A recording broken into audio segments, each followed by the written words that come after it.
2 years, this boy spent long periods locked alone in a bare concrete room. It happened at a children's psychiatric hospital that was once one of the best in Britain.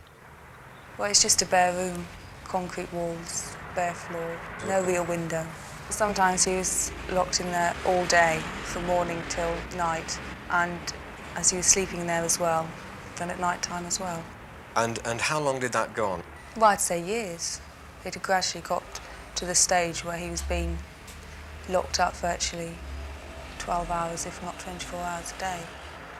My son, in the last 3 years, has come home with scratches, bruises, bumps.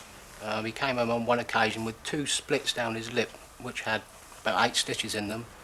Now, when I look at my son and see him in that condition, I'll go to the Queen of England to get something done. This little girl is a patient at the hospital. Her parents say they're disgusted by conditions there and are demanding a public inquiry. Tonight, World in Action asks what went wrong at the hospital which pioneered treatment for mentally handicapped children.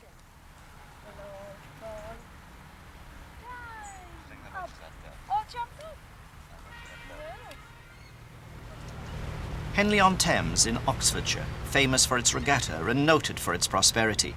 Here, the wealthy bookstore magnate W.H. Smith built this hospital in 1892. 60 years later, it became a national health hospital for just 30 disturbed children. It was intended to overcome the neglect and mistreatment reported in Britain's big psychiatric institutions, and yet these are precisely the charges that are now being levelled against the children's hospital that try to find a better way of treatment. In 1952, Smith Hospital became one of the first centres to deal exclusively with mentally handicapped children. Many were diagnosed as autistic, a condition for which no cure is known. Lost in a world of their own, they behave erratically and rarely learn to speak. Smith was to have enough staff to give autistic and mentally handicapped children individual care. It was the idea of Dr. Gerald O'Gorman, Smith's consultant psychiatrist. Well, what I want to do with the autistic children is to get them involved with the real world. This is the nub of the situation, and to do that you have to get them involved with a caring, loving adult. That is the essence of it, I think. Caring and loving. Yes, caring and loving, and also constant occupation, constant scheduled occupation as far as possible. The Turleys have 2 daughters. The youngest, Kerry, is a long-stay patient at Smith Hospital, one of the 5,000 children who may spend the rest of their lives in psychiatric care. If we take her to the park, she likes the swings and the roundabout. Like any normal child, she likes you to play with her in the park and sing to her all the time. Lift your feet up. Kerry's parents must make continual efforts to gain a response. Kerry, yes. Kerry is 9 but has a mental age of far less. Elder sister Kathy and the rest of the family accept that constant attention is vital to help Kerry develop. We've been told and we know we can't cure these children. There's no medical cure for them. So the only other cure is education, and it's got to be education from morning to night, 24 hours a day in other words. Marion Shipman's daughter Ariane, home for a few days from Smith Hospital. She's 14 and she's autistic. When she was a baby, she was diagnosed as being totally deaf, and in fact for many years I thought that was what her problem was, and that she was just a rather introverted deaf child, and then eventually she was diagnosed as autistic.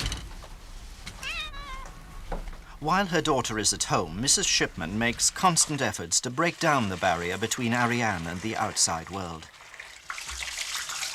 Hello! That's hot water. You're having hot water today, you don't like hot water.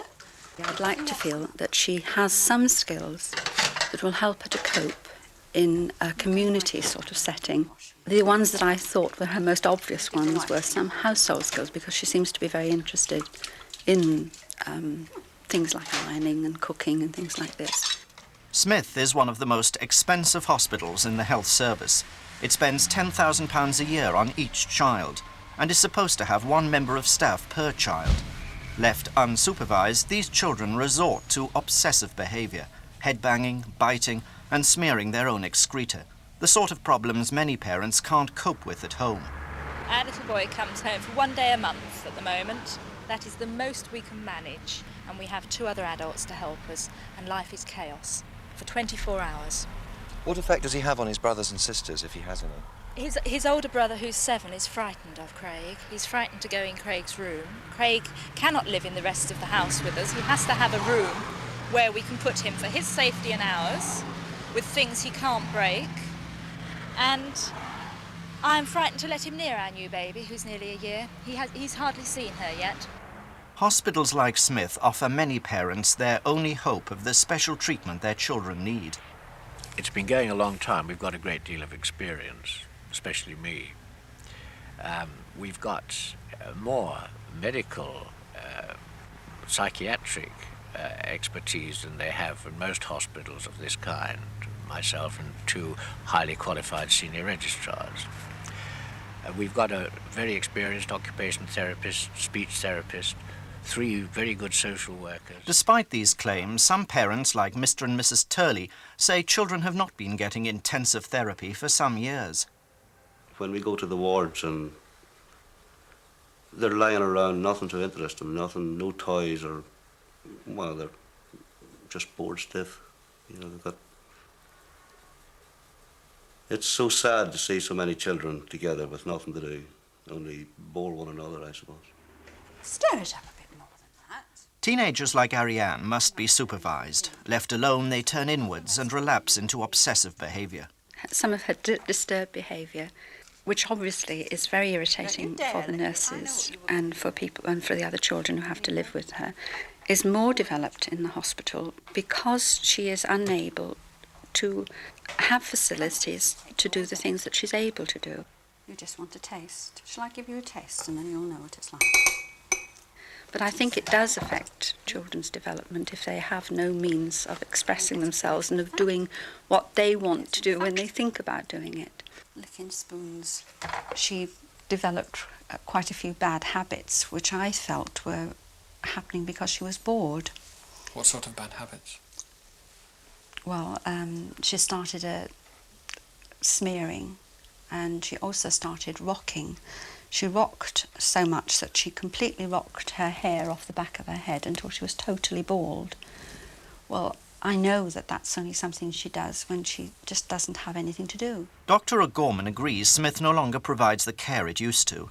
We don't have enough nurses to give them anything like the one-to-one care which we need, and that is the only way we can really give them a proper therapeutic program of treatment and training. But the Area Health Authority has recently said that there is a 1-to-1 staffing ratio at Smith. There is, but you see, what happens is that we do have nurses in the wards when the children aren't there, but we have no more, in fact usually fewer nurses when the children are there, from 3:30 until 8 o'clock at night, when we really need the nurses. We usually have only 2 or perhaps even 1 nurse looking after 8 or 9 severely disturbed children. In disturbed children, boredom can lead to dangerous behaviour. Unsupervised, they may attack and injure each other. One weekend she came home and she was completely covered from her neck to her feet. Absolutely covered in massive bruising. I mean, it wasn't like a normal bruising that you would get by falling or... I mean, they were just so awful that I was really concerned then. And then shortly after that she came home with a very bad scratch down her back. And it looked as if somebody had run their nails down it. Psychology graduate Caroline Smith was, until recently, a nursing assistant at the hospital. Parents say that some of their children were very badly bitten and scratched. Is that true? Yes. How did that come to happen? Through lack of supervision. Either there weren't enough staff or the staff weren't supervising the children when it happened. So one child or more were biting each other? Yes, one child, I think, biting another child. And in one case, I think, one child was found to have 13 bites on his body. Mm. How could that happen without the staff intervening? Well, they obviously weren't there at the time when it was happening. They'd be in a different part of the building. Caroline Smith's criticisms were endorsed by John Kennedy, who also worked with the children. I heard there was a hospital dealt with autistic children, and because I studied psychology at university, I wanted to do that type of work, so I joined Smith's Hospital. Along with some other staff members, he became concerned about hygiene at the hospital and was upset by conditions there. Well, immediately you get this overpowering smell of fecal matter, urine, sweat, things like that there, and if you sat down you would notice bits of shit lying around on the floor and wet patches on the carpet. When we went to collect Kerry one day, she soiled on the floor, and I took her downstairs to clean her, and when I come back, one of the other children was eating it. And Is it true that things became so bad at one stage that children were even eating their own excreta? Oh yes, that happened on a few occasions. You saw that happen? A child eating their own fecal matter, yeah. We never had access to disinfectant. There was no disinfectant? Not that we could get hold of, no. What about the nurse's own hygiene? Could you clean your hands properly? No, only with soap, and you wouldn't always necessarily find a bar of soap. You would think that those sort of conditions would fairly quickly, especially with disturbed children, lead to some kind of infectious outbreak. Was there ever any sign of that? Yes. Well, there is an outbreak at the moment of an infection that causes diarrhoea, and it's very infectious. But that's been going on sort of intermittently over the years. Officials are still trying to stop the infection spreading. A recent hospital memorandum stated, "This intestinal parasite spreads from the feces on the hands to the mouth to the bowel in the form of cysts. The only effective measure in preventing its spread is scrupulous hygiene." Some staff claim that these and other pressures led to violence. The first week I was in Smith's, the ward I worked on, I saw one of the charge nurses assault a child, battered her head against the radiator and kicked her. Very violent. What led up to that incident? I have no idea. This kid was particularly hard to control, and I think it frustrated the charge nurse. And I think he took it out on the child when nobody was around. I happened to see this by accident. What did you do to stop it? I did make complaint. In fact, this charge nurse and I were brought up in front of the acting nursing officer at the time, and I was told that if I made any more trouble on the ward or made complaints, that it was possible that I'd be sacked. In impersonal hospital surroundings, it's important for children to have their own clothing. You're ironing a crease into that there. Laugh at me like that. You iron it properly. Yet parents complain that clothes bought for their children have regularly disappeared from the wards, and staff confirm this. I was obviously concerned about the fact that her clothing was disappearing and that I was having to keep buying new. But what worried me more than anything was the fact that my child and all the other children there have got to be in care for all their lives, and that somebody who was looking after them was actually stealing from them. This child obsessively banged her head. She had to wear a motorcyclist's crash helmet because nurses were not available to give her constant attention. At night, she was put to bed with the helmet tightly strapped on and her hands tied behind her back. They could have put on a smaller type. It was more feminine than this horrible bulky helmet. It must have been very heavy on the kid because the kid was very small. And during the summer, when you would take her helmet off to give her a shower or a bath, her hair would be matted, sweat, her face would be white, hot, rash, heat rash. It was very, very unhealthy. As the catalogue of complaints grew, some parents began to despair about the future of their children at the hospital. They need love and care and special attention. They are special children, and that's what they should be treated like. It's horrible. I want something better for my daughter. Because at the moment, Kerry is quite a lovable little girl, but when she comes 15 and 16, she's not going to be as lovable. And if this is what is happening now, what's going to happen in the future? You don't know? I don't know.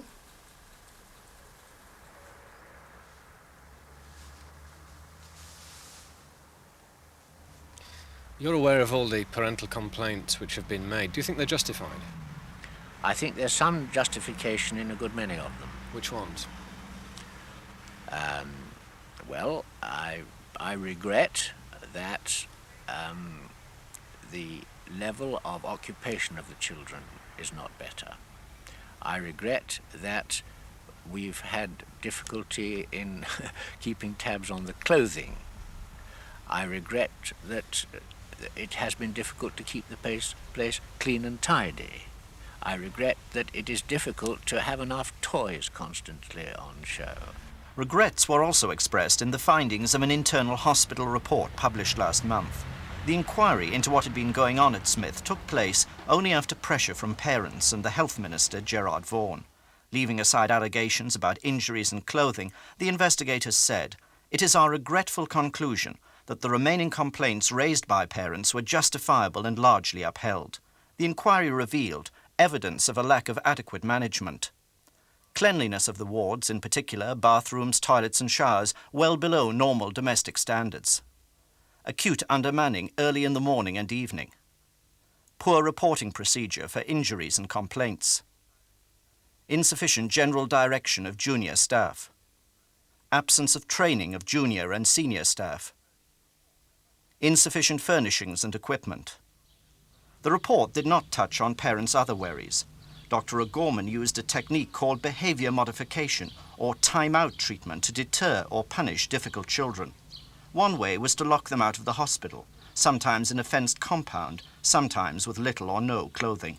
It was in the evening, and Kerry was outside in a flimsy nightdress, and it was sleet actually.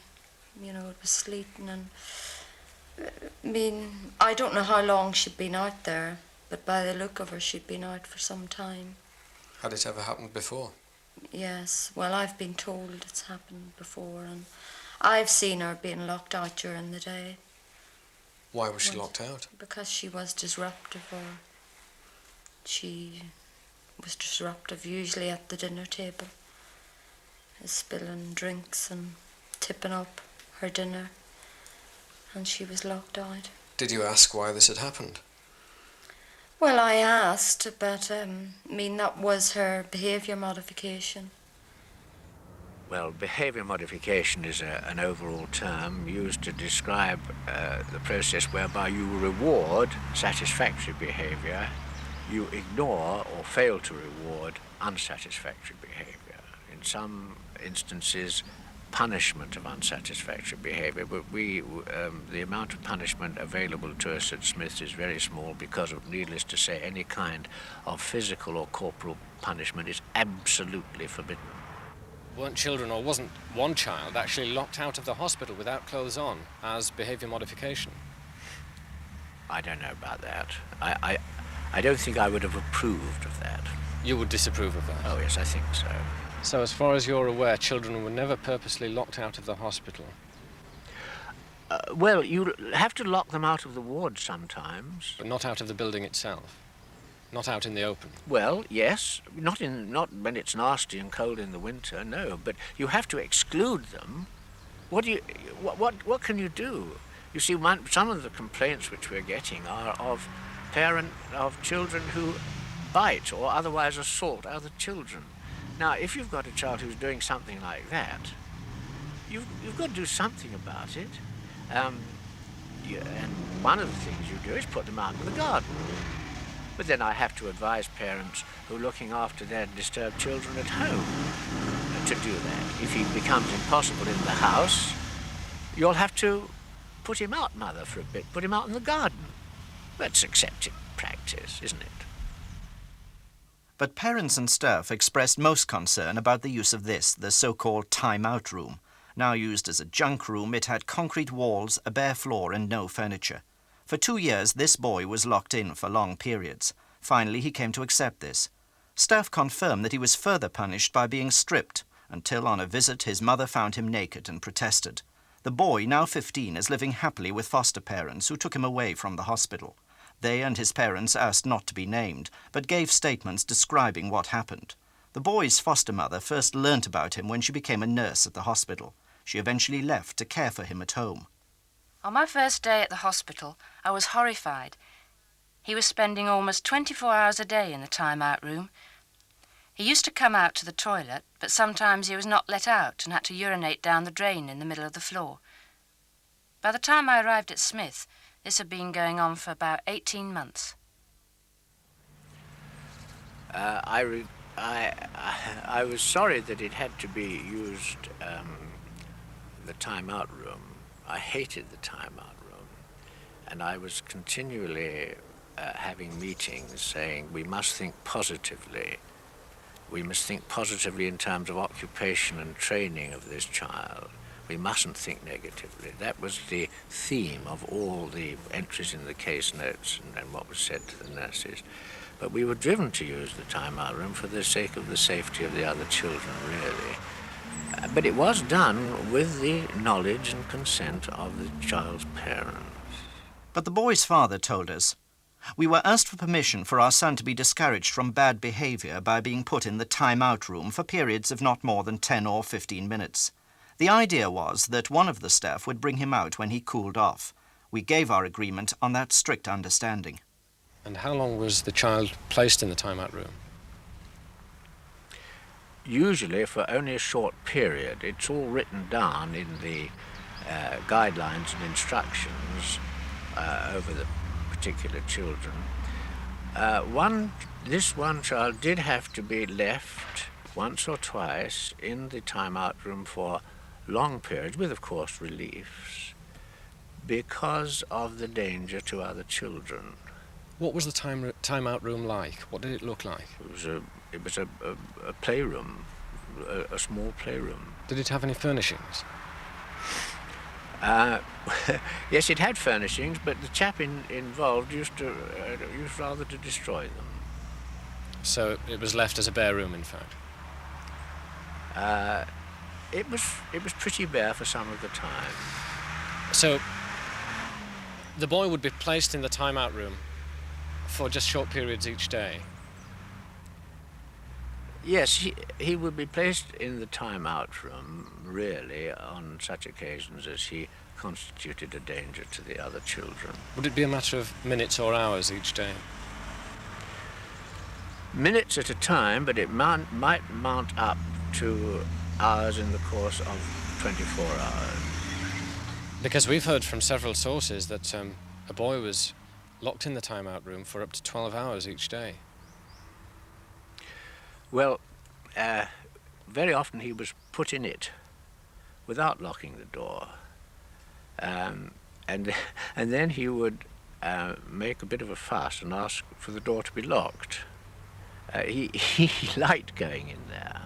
Dr. O'Gorman is in charge of medical matters, but the Berkshire Area Health Authority is responsible for resources and staff at Smith Hospital from its headquarters at Reading. They refused to allow us to film in the hospital or talk to staff, saying Smith now needed peace and quiet following recent publicity. Officials refused to discuss their role in running the hospital. Well, I feel very bitter about some of the things that went on in the hospital.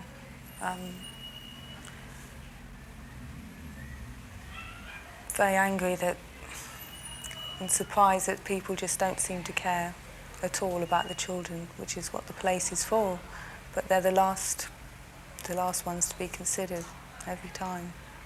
And I just don't think that these hospitals are the right places for children. It doesn't help them in any way. It does more harm than good all the time. The Health Minister says the government is looking at new ways of caring for mentally handicapped children. He's been told by the Berkshire Area Health Authority some improvements are being made at the hospital, but they're also considering closing it. All the parents we spoke to oppose this. They say there's nowhere else for their children to go.